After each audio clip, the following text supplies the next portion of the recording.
Muchas gracias. ¿Cómo están, santos? ¿Están bien? Antes de nada, daros saludos de la comunidad en la cual yo me reúno en Málaga y daros las gracias por permitirme estar con vosotros esta mañana. Un poco más viejo, en el mes de octubre, no solamente mi hijo Efraín cumpleaños, yo también, ya tengo 73 y bueno, disfrutando al Señor y dándole gracias por lo hermoso, por cuidar de mi familia y de mí tantos años y por lo fiel que Él es con nosotros. Una de las cosas que le pedíamos a Dios, tanto mi esposa Shari como yo, cuando nacieron nuestros hijos, Señor, qué menos que 2 pastores y un misionero. ¿Qué menos? Y bueno, el Señor contesta. El Señor contesta. Hace muy poco reconocimos a mi tercer hijo como anciano allí en la iglesia en donde yo me reúno. Y bueno, hoy vamos a tener un acto especial, aunque él viene ejerciendo Efraín de anciano ya hace años, ¿no? El Señor contesta. El tema que creo que Dios ha puesto en mi corazón es el obrero aprobado por Dios que no tiene de qué avergonzarse.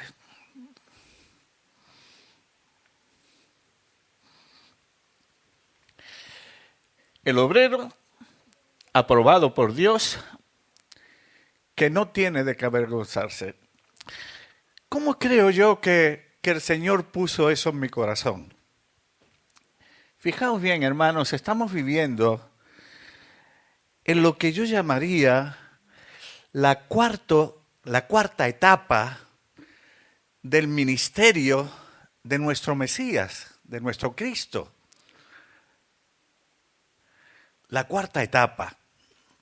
La primera etapa yo la he llamado, he estado dando estos estudios a una comunidad que amo mucho, la etapa de el Mesías profetizado. Y es una etapa, hermanos, importantísima. ¿Por qué es una etapa importantísima? Mirad, que yo haya podido encontrar, hay en lo que llamamos Antiguo Testamento, por lo menos 351 profecías acerca de nuestro Mesías. ¿Y todo esto para qué? Porque necesitamos comprobar que en el Mesías que hemos creído es aquel que las Escrituras señalaban proféticamente. Ahora, tú vienes y me predicas y me dices que este Cristo es el Mesías. ¿Cómo sé que llevas razón si no conozco el Mesías profetizado? Necesito conocer ese Mesías. Segundo, es el Mesías histórico. ¿Cómo vivió? ¿Para quién vivió? ¿Qué enseñó? ¿Cómo obró? ¿Qué trabajó? Dice Lucas, cuando empieza su carta, que nosotros llamamos los Hechos de los Apóstoles, cuando le escribe a Teófilo, que en el primer tratado te hablé acerca de las cosas que Jesús comenzó a hacer y a enseñar.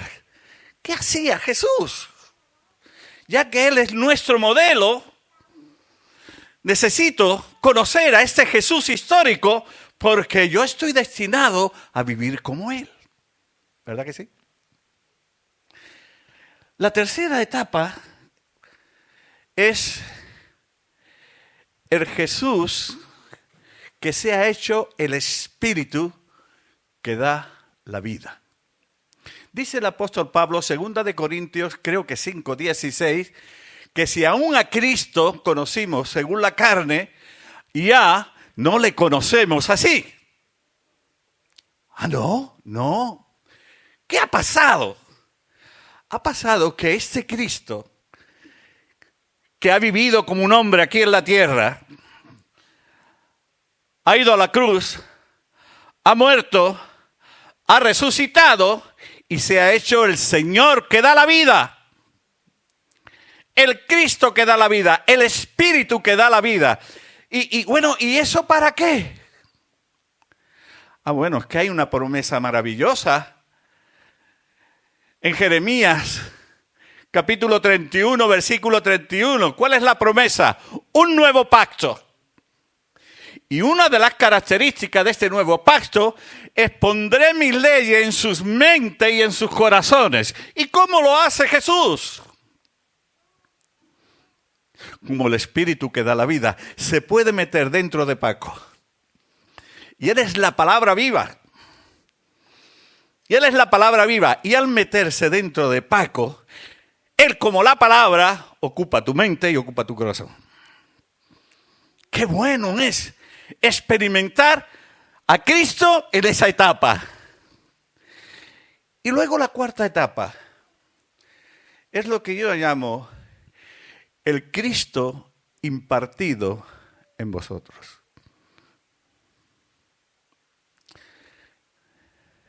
Mirad, hermanos, en nuestras iglesias se habla mucho acerca de la salvación,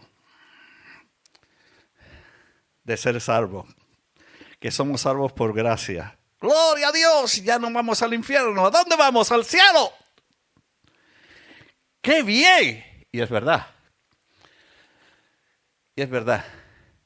Pero quizás sabemos mucho de la salvación porque esto es algo que es para nosotros. Yo soy un pecador. Yo necesito perdón. Yo estaba condenado. Necesito salvación. Vamos a mirar en las Escrituras todo lo que dice la Biblia acerca de la salvación. Pero, ¿y qué tal de la edificación? Porque ya la edificación no es tanto para mí, aunque Dios espera que yo participe de eso. Lo que edificamos es para Dios. Lo que edificamos es para Dios. ¿Y cómo? ¿Cómo edificamos? ¿Y cómo yo puedo edificar? Esto tiene que ver con el Cristo impartido en nosotros, dándonos sus dones y sus capacidades para su edificación. Mirad, hermanos, había un tiempo en que se discutía mucho acerca de los dones espirituales. ¿Os acordáis? Lenguas sí, lenguas no. Hoy hay profecía o no hay profeta. Hoy se discutía mucho acerca de esto. Mirad una cosa, hermanos. Los dones espirituales tienen que ver con el Jesús impartido en nosotros. Las lenguas angelicales, de acuerdo a las Escrituras, el único, dice Jesús mismo, que nadie subió al cielo, sino el Hijo del Hombre que está en el cielo. Aquel que conoce muy bien si esas lenguas son del Espíritu Santo, ¿no? Es Jesús. Y de la profecía, ¿conocéis a un mejor profeta que Jesús? Y sobre el don de conocimiento, el don de ciencia, el don de conocimiento, ¿conoces a alguien que tenga más conocimiento que nuestro Señor? Y acerca del don de sanidad, ¿conoces mejor sanador que Jesús? Y acerca del don de milagros, ¿conoces a alguien que haya hecho más y mejores milagros que nuestro Señor? Yo no conozco a nadie. Entonces, ¿cuáles son los dones que nosotros llamamos del Espíritu. Lo que es Jesús impartido en nosotros. No sé si me estoy haciendo entender. ¿Me estoy haciendo entender? Oye, Luis, pero tú estás hablando de Jesús y los dones que has mencionado son los dones del Espíritu Santo. Claro que sí. Pero ¿qué dice Jesús? ¿Os conviene que yo me vaya? Porque si no el Espíritu no vendría. ¿Y Él tomará de qué? De lo mío y os lo hará ¿qué? Experimentar. Ahora, ¿por qué estoy diciendo todo esto? Y estoy ocupando mucho tiempo. ¿Por qué estoy diciendo todo esto? Porque en el reino de Dios no hay oficina de desempleo.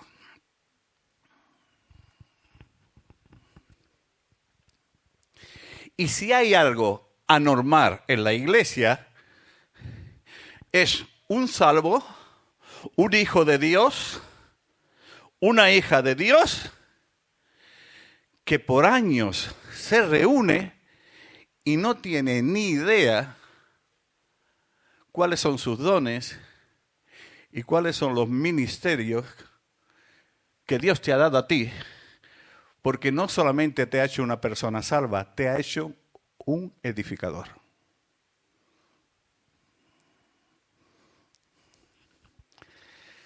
Dios te ha hecho un edificador. Dios te ha hecho un obrero, seas mujer o seas hombre. Dios cuenta contigo para la extensión del reino.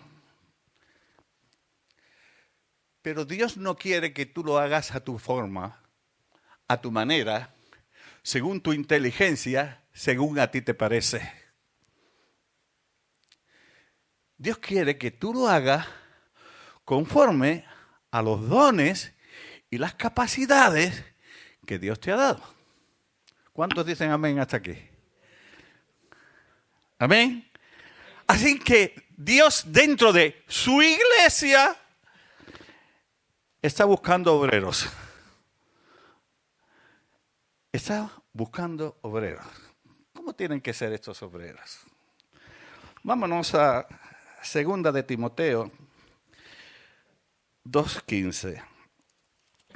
2 de Timoteo. Como yo, hermano, soy un manazas para todo lo que tiene que ver con teclado y todo esto, tengo que buscar en mi Biblia de papel y tardaré un poquito más. 2 de Timoteo 2:15 dice: procura con diligencia presentarte a Dios aprobado, como obrero que no tiene de qué avergonzarse, que usa bien la palabra de verdad. Amén. Y en Marcos capítulo 9 leemos los versículos 37 y 38. Marcos 9, 37 y 38. Son textos muy conocidos, creo. ¿He dicho Marcos 9? Pues entonces Mateo. Me he confundido, perdonadme, hermano. Es donde dice que Dios está buscando obreros. Hacen falta obreros, ¿verdad? Así 37 y 38. Entonces dijo a sus discípulos: a la verdad la mies es mucha, mas los obreros poco. Rogad pues al Señor de la mies que envíe a cualquier obrero. No. Haz sus obreros. Rogar al Señor de la mies que envíe a sus obreros. ¿Y cómo tienen que ser estos obreros? Yo he elegido, hermanos, 4 principios que creo que tienen su base en las Escrituras para mostrarnos cómo tienen que ser esos obreros. Vámonos a Gálatas, capítulo 1, y vamos a tomar como ejemplo al apóstol Pablo. Y allí se dicen 4 principios que deben tener, para mí, todo obrero de Dios. Gálatas capítulo 1, versículo 14 al 16. Gálatas 1, versículo 14 al 16. Fijaos lo que él dice. Y en el judaísmo aventajaba a muchos de mis contemporáneos en mi nación, siendo mucho más celoso de las tradiciones de mis padres. Y ahora fijaos, pero cuando agradó a Dios que me apartó desde el vientre de mi madre. Primer punto, elección. Cuando agradó a Dios que me apartó desde el vientre de mi madre y me llamó por su gracia. Segundo punto, llamamiento. Revelar a su Hijo en mí. Tercer principio, madurez. Para que yo le predicase entre los gentiles. 4 principios. Ministerio.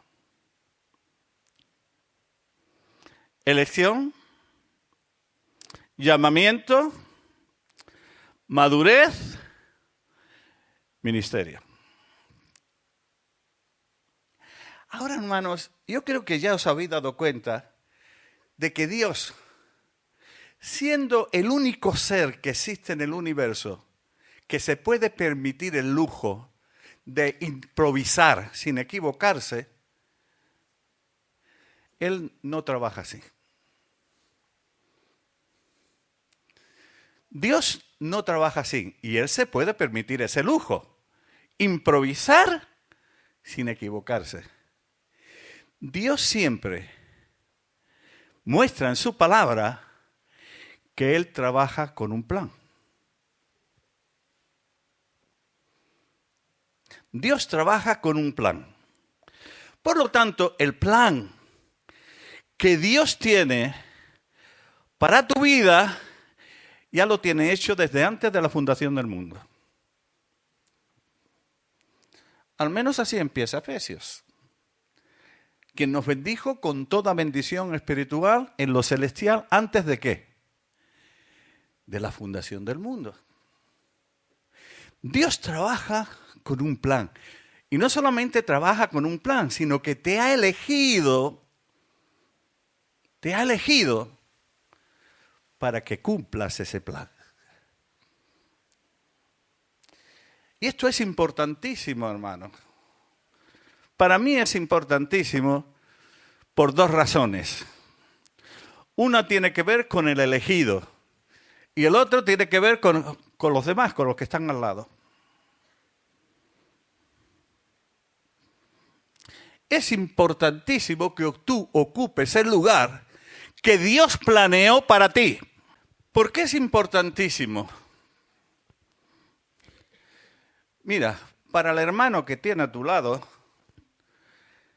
para la hermana que tienes a tu lado, qué descanso es saber que esa persona o esas personas que están ahí, Dios los ha puesto. No están ahí por caprichos.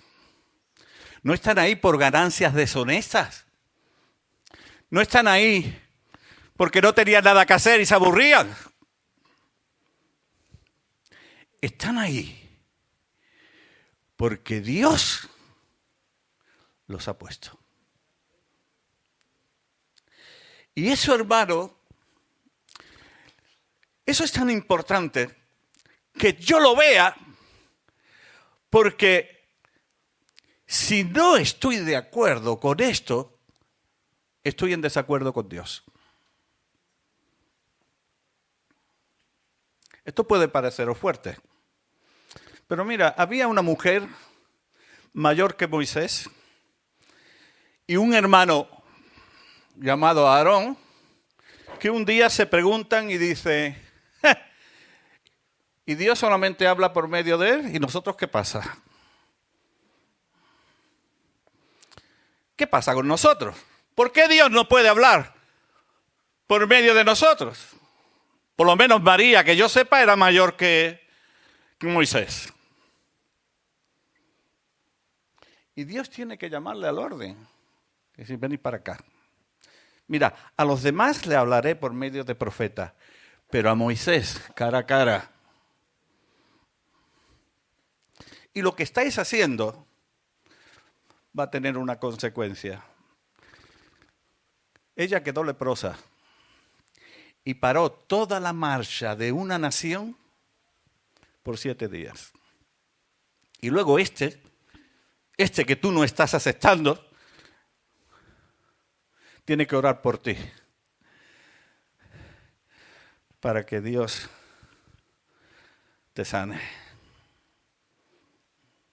Mira, Señor, ahora estoy hablando de Samuel. Si luego queréis, os doy todos los textos. Señor, no me quieren. Han pedido un rey. Y Dios le dice a Samuel, no es a ti a quien han rechazado. Me han rechazado a mí.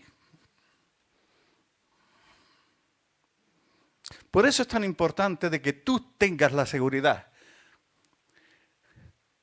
de que yo tenga la seguridad, que las personas que están ahí, que reconocemos, es Dios mismo quien lo ha puesto. Y luego la persona reconocida. Mirad, hermanos, y Señor, ayúdame a decir esto. Si yo no hubiese tenido la seguridad, en muchos momentos de mi vida como anciano en la iglesia, que Dios me puso ahí, haría por lo menos 100 años que sería testigo de Jehová.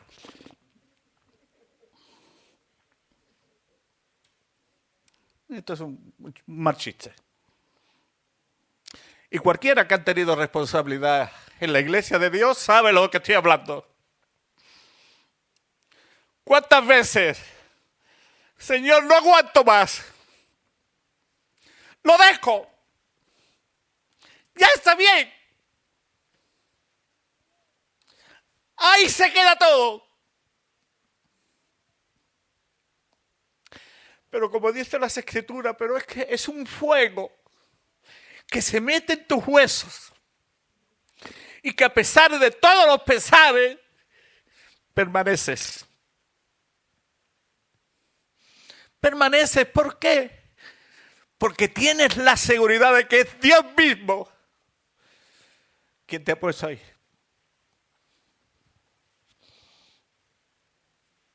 Elección. Dios elige soberanamente según su gracia. Amén, hasta aquí, hermanos. 2, llamamiento. Dios, al que elige, llama. Llama. Yo he elegido 5 personas que Dios llamó. La primera, Abraham. Dios tiene un propósito con el hombre. Dios ha hecho ese propósito desde antes de la fundación del mundo, de tal manera como a Dios no le pilla desprevenido que el hombre caiga en pecado, ya había preparado el Cordero de Dios antes de la fundación del mundo. Pero Dios, por medio solo de la creación, ahora por causa de la desobediencia, no puede llevar a cabo su plan con la raza creada. Así que tiene que empezar, ¿me estáis entendiendo? De nuevo. ¿Y por dónde empieza? Por donde el hombre cayó. Pero ahora coge y llama a alguien, a un ser, a una persona que de acuerdo a Josué, capítulo 24, versículo 2, era un hereje como su padre. Estoy hablando de Abraham. Y Abraham, Y ahora lo primero que tiene que aprender Abraham es a obedecerle. A obedecerle. Abraham va a darle a Dios la mayor muestra, la mayor expresión de lo que es el amor, la obediencia. Pero esto es algo que Abraham tiene que aprender. Porque el llamado es: sal de tu tierra y de tu parentela. Y no le da el programa entero. A la tierra que yo te mostraré. Y Abraham tiene que empezar a aprender a obedecer. Porque obedece a media. Sale de su tierra, pero con su parentela. Con su padre. Y esto hasta cierto punto frena la revelación que él está teniendo de Dios. Porque hasta que no muere Taré, ¿era Taré su padre? Y ya tenía Abraham 75 años, Dios no vuelve a revelársela.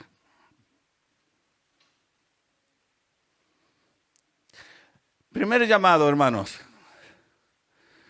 a la obediencia. ¿Quieres tener revelación de Dios? Obedece. Obedece. ¿Hace tiempo que no tienes nueva revelación de Dios? Revisa tu vida. Revisa tu vida. A ver si hay un área ahí en tu vida que no estés obedeciendo a Dios. Y eso retiene la revelación de Dios. Segundo llamado, Moisés. ¿Sabéis cómo le he puesto yo a este llamado? Un llamado a un desengañado de su propio pueblo. Hay que ver cómo es Dios a verse. 40 años apartado de su pueblo. Cuando él se mete al libertador, la cosa no le funciona. Por defender a un hebreo, mató a un egipcio. Y luego cuando dos hebreos se están peleando entre sí, ¿qué hacéis? Que sois hermanos. ¿Qué es lo que hacen estos dos? ¿Quién eres tú?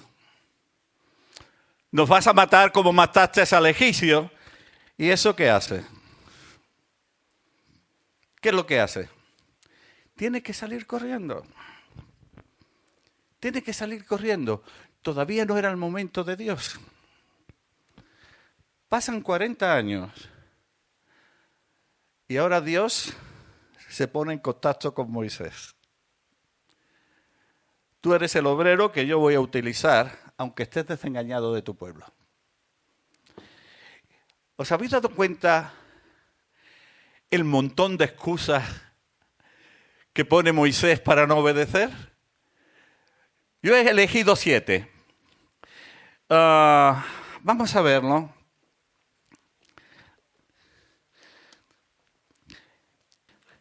Éxodo, capítulo 3, versículo 11. Vamos a ver, yo he encontrado 7, a lo mejor hay algunas más, pero yo he encontrado 7 excusas que le da Moisés a Dios para no cumplir su ministerio. La primera, 3:11.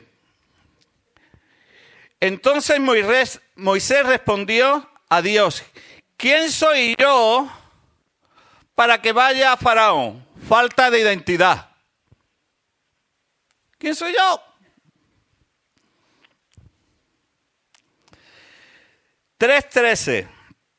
Y dijo Moisés a Dios: he aquí que llego yo a los hijos de Israel y le digo: el Dios de vuestros padres me ha enviado a vosotros. Si ellos me preguntaran ¿cuál es su nombre?, ¿qué les digo? Falta de conocimiento.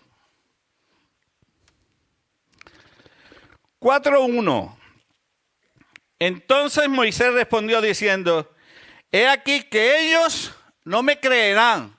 Falta de credibilidad. Seguimos en el 4:1. Ni oirán mi voz. Incapacidad para convencer. Y dirán, no te ha aparecido Jehová. Falta de visión o de revelación. 4:6. Y les dijo además Jehová, meted ahora, 4:6, no.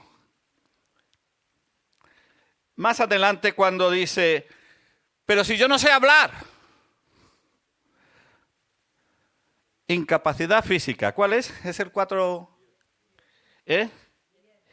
4 días y Dios tiene que decirle, pero hombre, ¿quién te ha dado la boca? Y luego concluye así, 4:13. Y él le dijo, ay Señor, envía, te ruego, por medio del que debes enviar. Envía a otro. Envía a otro. Tú me has elegido, pero yo no. Yo no. Yo no. Y Dios tiene que decirle, tú sí. Tú sí. Tú no confías en ti mismo. Pero es que yo no te voy a mandar en tus capacidades. Soy yo quien va a ir delante de ti. Amén. Después tenemos a Josué. Josué lo tiene un poco dificilillo. ¿Por qué? Porque es llamado a seguir un ministerio que él no empezó. Lo empezó Moisés. Pero Josué ahora tiene que completarlo. Y Dios le da el secreto. Mira, Josué, para mi reino, tú tienes que vivir de cara a mí. Si tú vives de cara a mí, si tú te esfuerzas y eres valiente para andar de acuerdo a mi palabra, para andar de acuerdo a como yo he mostrado a mi siervo Moisés, no te preocupes de las demás cosas. Ocúpate de mí y yo me ocupo de ti y del pueblo. No te dejaré ni te desampararé. Estaré contigo como lo estuve con Moisés. Nadie te podrá hacer frente todos los días de tu vida y todo lugar que la planta de tu pie pisare, te daré. Bueno, ¿y qué tengo? Vive de cara a mí. Obedéceme. La guerra la voy a hacer yo por vosotros. Amén. Seguimos. Este llamado ya no es tan agradable. El de Jeremías. El llamado de Jeremías. Porque es un llamado a la restauración. Y le dice Dios a Jeremías, capítulo 1. Por favor, buscarlo, porque estos primeros textos me gustaría leerlo con vosotros para que veáis el orden de Dios. Versículo 4 del capítulo 1. Vino pues palabra de Jehová a mí diciendo, antes que te formases en el vientre, te conocí, elección. Y antes que naciese, te santifiqué, te aparté y te di por profeta a las naciones. Ahora, Jeremías, vaya ministerio que te voy a dar. ¿Sabes para qué te he puesto? Versículo 10. Mira que te he puesto en este día sobre naciones y sobre reino para arrancar, para destruir, para arruinar y para derribar, primeramente.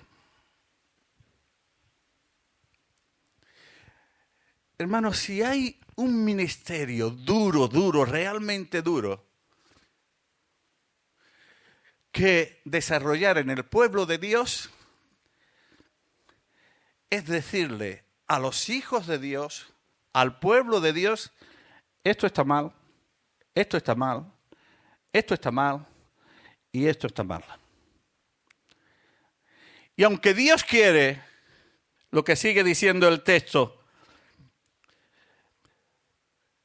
edificar y plantar, al menos que esto se quite, es imposible.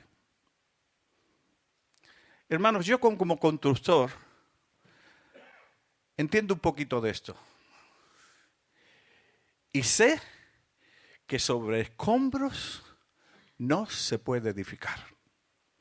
Porque todo lo que edifique sobre escombros se cae. Todo lo que se edifica sobre escombros se cae. Por eso hay poco oro, poca plata, pocas piedras preciosas en nuestras vidas. Ya sabéis que con eso es lo que hay que edificar. ¿Por qué? Porque a veces hay demasiado escombro. Pero ¿cuánto necesitamos esos hermanos que están dispuestos a jugarse como se lo jugó Jeremías? A decirnos, hermano, aunque no te guste, aunque te enfades conmigo, esto es escombro. No se me olvida una persona que siempre algo bueno que tenía es que me lo decía a mí, no iba diciéndolo por atrás, ¿no? No iba diciendo por atrás, y esto era bueno, ¿eh? Y siempre decía uno de mis defectos, que los que me conocen saben que tengo muchos, ¿eh? Luis, necesita más valor para decir las cosas. A veces eres tan suavito, tan suavito, tan suavito que no se enteran. Que no se enteran. Tienes que ser más firme, más serio a la hora de corregir estas cosas, más serio. Deja de reír, que parece que siempre se está riendo, ¿verdad? Tienes que ser más serio. Oye, le hice caso. Y le dije a esta persona, pues mira, esto es escombro. Y se enfadó conmigo.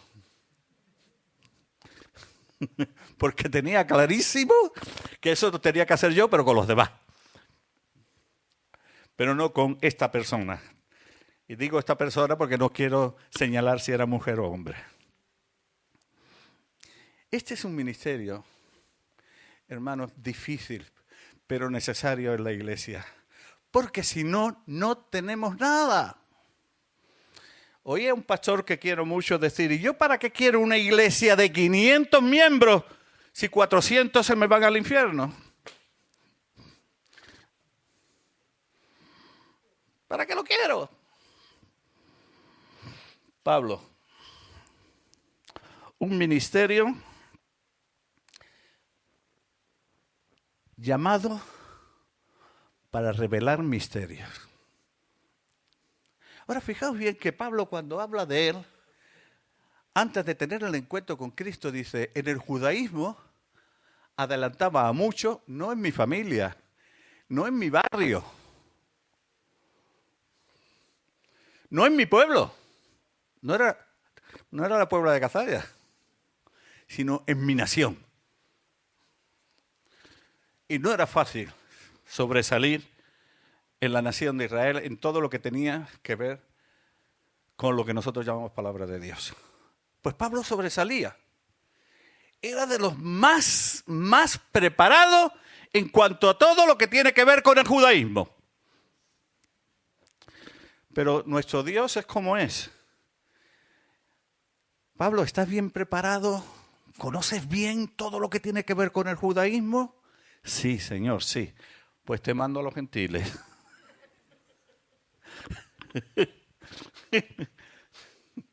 Pues te mando a los gentiles.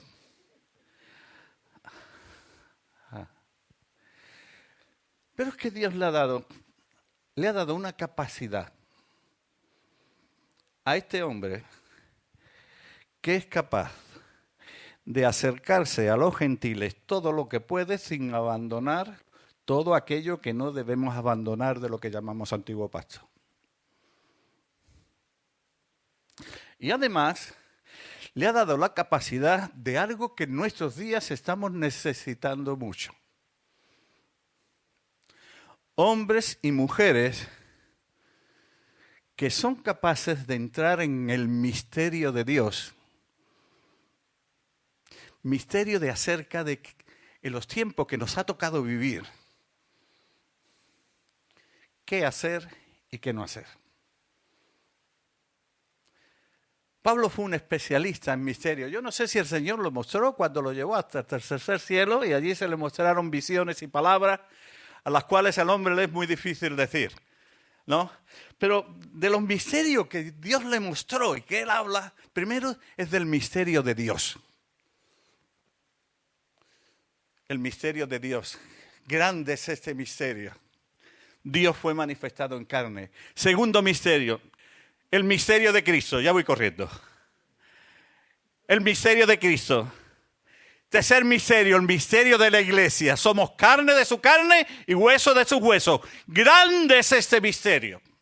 Mas yo digo esto respecto a quién. A Cristo y la iglesia. El misterio de la resurrección. Ay, hermano, me gustaría pararme aquí. Pero no lo puedo hacer. No lo puedo hacer, hermano, por el tiempo. Pero para muchos la resurrección es algo que va a ocurrir en el futuro.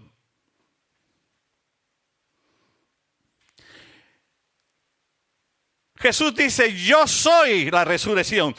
Si Jesús es la resurrección y Jesús vive en ti, tú tienes la resurrección dentro de ti.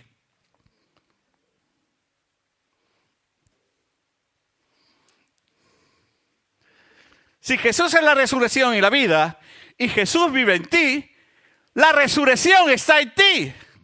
¿Cómo vivimos eso ahora? No tenemos tiempo. Pero sería bueno profundizar ahí. El misterio de la resurrección. Y también el misterio del arrebatamiento. Ahí menos podemos entrar. Amén. Así que ya tenemos, hermanos, elección, llamado, madurez. Ahora ya sí que corro. ¿Qué es madurez? Lo voy a decir de una forma muy sencilla. Madurez es llevar 50 años en la iglesia evangélica.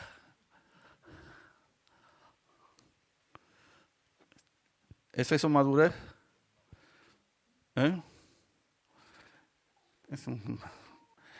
Os los puedo asegurar, porque yo llevo más de 50, y no soy tan maduro como me gustaría.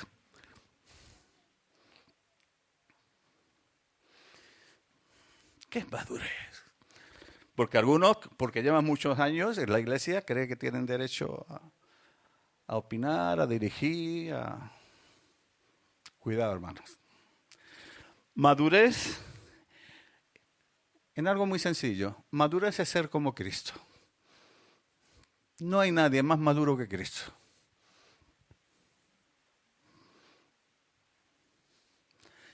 Madurez es ser como Cristo. De los apóstoles al principio decía, pero ¿de dónde sacan esta gente, esta sabiduría? Si son gente del burgo, que no tienen cultura alguna. Dice, pero se notaba que había andado con Cristo. Madurez es ser como Cristo. En su naturaleza. En su carácter. Y en su ministerio.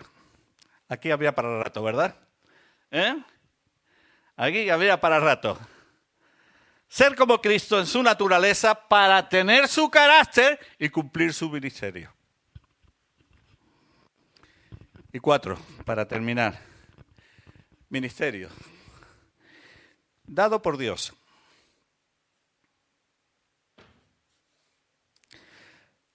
Reconocido por la iglesia. Hermanos, esto para mí es muy importante.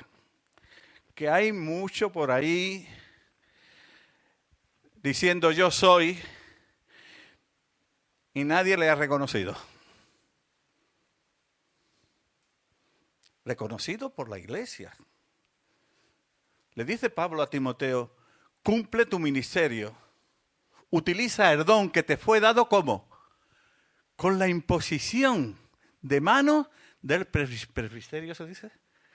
Presbiterio. ¿Es que el presbiterio puede dar dones? No. Los dones solamente los da Dios. Pero el presbiterio lo reconoce y se identifica. Y es una forma, imponiendo las manos, de decir, somos uno con lo que Dios ha decidido y nosotros lo aceptamos.